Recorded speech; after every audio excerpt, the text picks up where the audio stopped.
मैं आपसे एक सवाल पूछूं, जो बात बाइबल में है आप उसे मानेंगे? पक्का? आप जानते हैं बाइबल के अंदर भविष्यवाणी है। यस, बाइबल में झूठे भविष्यवक्ताओं का भी जिक्र है। बाइबल कहती है यस, झूठे भविष्यवक्ताओं का पीछा मत करो। इवन द बाइबल सेज उन दिनों में जैसे झूठे भविष्यवक्ता थे, आज के दिनों में तुम्हारे बीच में झूठे शिक्षक भी होंगे। यस, बाइबल कहती है कि कुछ झूठे लोग हैं, लेकिन बाइबल यह भी कहती है कि यस, सच्ची भविष्यवाणियां भी हैं। भविष्यवाणी को तुच्छ न जानो। आजकल स्ट्रेंज टीचिंग्स आ गई हैं बहुत सारी। आप जानते हैं कुछ लोग ऐसे भी होते हैं मसीहत के अंदर जो सिर्फ और सिर्फ आपको यह सिखाएंगे कि आपको विरोध कैसे करना है, आपको अगेंस्ट में कैसे बात करनी है। मैं आपको सच कहता हूं, आप में से भी बहुत लोग जानते होंगे, कुछ प्रीचर्स को सुनने के बाद आपको अपना घरेलू पास्टर अच्छा नहीं लगेगा, क्योंकि वो प्रचार नहीं है, वो नफरतें हैं। मैं आपसे पूछना चाहता हूं, आप में से जितने भी लोग यहां पर हैं, क्या आप परमेश्वर के प्रेम में बढ़ रहे हैं? क्या आपको अपने विश्वासियों, भाइयों और बहनों से प्यार है? आओ, मैं तुम्हें सबसे उत्तम मार्ग बताता हूं। अन्य भाषा, भविष्यवाणी, हर चीज के ऊपर वो कहता है सबसे उत्तम है कि तुम प्रेम करो। Love each and.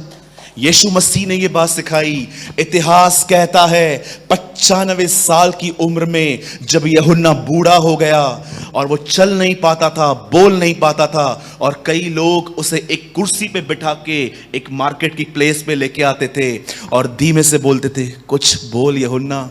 और जानते हैं, बूढ़ा यूहन्ना जो यीशु के साथ रहा, वो बड़ी धीमी आवाज में कहता था, एक दूसरे से प्रेम करो।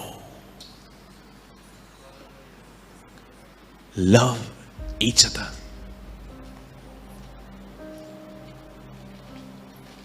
प्रेम में बढ़िए, एक दूसरे के विरोध में मत बढ़िए। आप जानते हो एक सच्चे विश्वासी का चिन्ह क्या होता है? आप कैसे पहचानोगे कि ये जो पास्टर मुंबई से आए हैं, ये एक सच्चे वक्ता हैं कि सिर्फ बातें हैं इनकी? ध्यान दीजिए,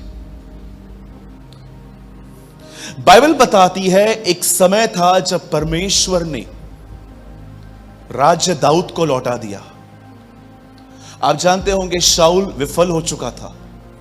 धीरज खोने के कारण उसने ऐसी ऐसी गलतियां की कि उसने अपना राज्य खो दिया, और परमेश्वर ने राज्य दाऊद को दे दिया। और जब दाऊद किंगशिप में आया, जब वो राजा बना, तो बाइबल ऐसा बताती है एक टाइम ऐसा आया कि जब वो बूढ़ा होने पर था तो परमेश्वर ने उसका राज्य उसके बेटे सुलेमान को दिया। आप जानते हो, सुलेमान ने अपने राज्य की शुरुआत प्रभु से बुद्धि मांग के की थी। उसने कहा, प्रभु ये जो तेरी प्रजा है जिसकी गिनती नहीं हो सकती, जो रेत की समुंदर की तरह है, समुंदर में पड़ी रेत की तरह है, मुझे बुद्धि दे। और जिस दिन परमेश्वर ने उसे बुद्धि दी, अब ध्यान दीजिए, 2 औरतें थी उन दिनों में, ये दोनों वैश्याएं थी। इन दोनों को ही एक रात में बेटा पैदा हुआ था, बच्चे पैदा हुए थे। लेकिन हुआ क्या, एक मां के नीचे उसका बच्चा आ गया था। दम घुटने के कारण, ब्रीथ न लेने के कारण वो बच्चा मर गया। और जब उसने देखा कि मेरा बच्चा मर चुका है और इसका जीवित है, तो उसने उसका जीवित बच्चा अपने पास रखा, अपना मरा हुआ उसके पास दिया। लेकिन वो जान गई कि गड़बड़ हुई है।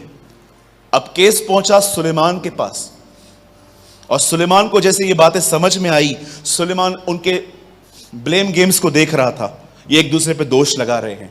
और ये सब होने के बाद सुलेमान उन्हें कहता है, एक काम करो, लेट्स प्ले, एक काम करते हैं, बच्चे को इधर लाओ, बीच में से काटो, आधा इसको दे दो, आधा उसको दे दो। और जानते हैं उन्होंने क्या किया?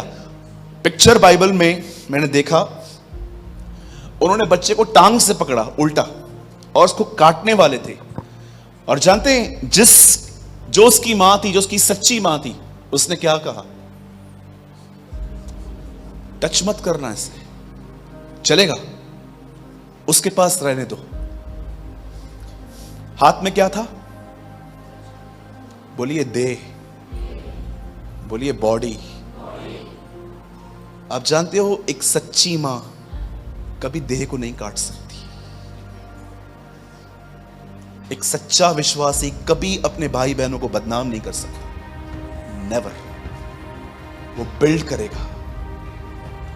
अगर आप सच में इस कलीसिया से प्यार करते हैं, अगर आप सच में अपने विश्वासी भाई बहनों से प्यार करते हैं, चाहे वो किसी भी कलीसिया के हैं, पंजाब के, आप उनसे प्रेम करेंगे। आप उनसे प्रेम करेंगे।